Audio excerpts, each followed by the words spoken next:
Got Harry Douglas with us, joining us from the A with us.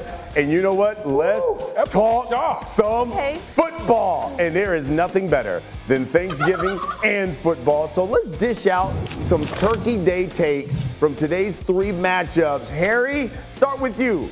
Your statement. Dolphins, Packers. What do you think?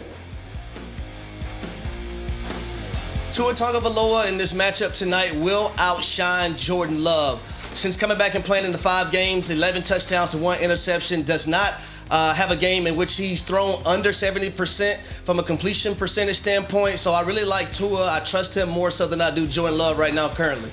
All right, Kmart, what's your statement? Giants-Cowboys matchup. Listen, I know everybody's not excited about the QB matchup here, but here's what I can guarantee. After this game, we're either going to get an epic rant from Malik Neighbors or Micah Parsons, because both of those guys are sick of losing. They don't want to deal with loser behavior, and both of these teams, for different reasons, need a win.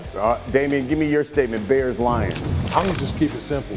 The Lions are a wagon. Like they can beat you any way you want. They got a 2-headed monster in the backfield in Montgomery and Gibbs. They got Amon-Ra St. Brown. They got one of the best offensive lines in football, Jared Goff. And haven't even talked about their defense, which is playing fantastic football. They can do it whatever way you want it, any way you want it done. It's like Burger King. However you want it, we'll serve it up for you. That's right. Earlier this week on Get Up, Rex Ryan was just adamant that Thanksgiving games can be also a trap game for the home teams. Take a listen to this.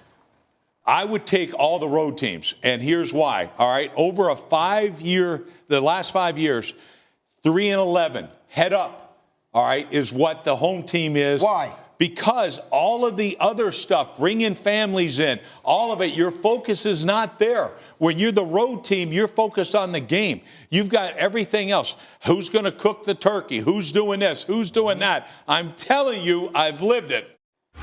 Okay, so with that in mind, you look at this game, and we start with Bears-Lions. Lions have won 9 straight. Bears have dropped 5 straight. Should they, though, be on upset alert with these Bears? See, I don't even like saying upset alert. I mean, here's the thing. It's a division matchup. So your division opponents know you best.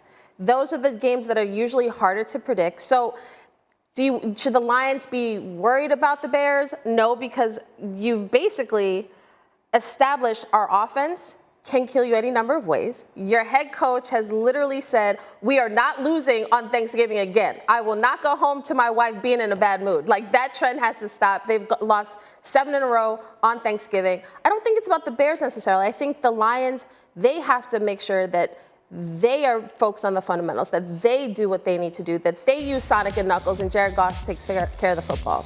So what about Caleb Williams? What do you think he needs to do, though, to upset the Lions? No, I think that the way he's been operating, under new offensive coordinator Thomas Brown, he needs to continue that. The way he's been able to diagnose play and get the ball out of his hand. The one thing that Caleb Williams was doing before was he was holding on to the football and taking sacks. Sacks are just drive killers. He's more decisive. The offense looks like you just look at the play right here. Just hold on to the football. You can't do that in the National Football League.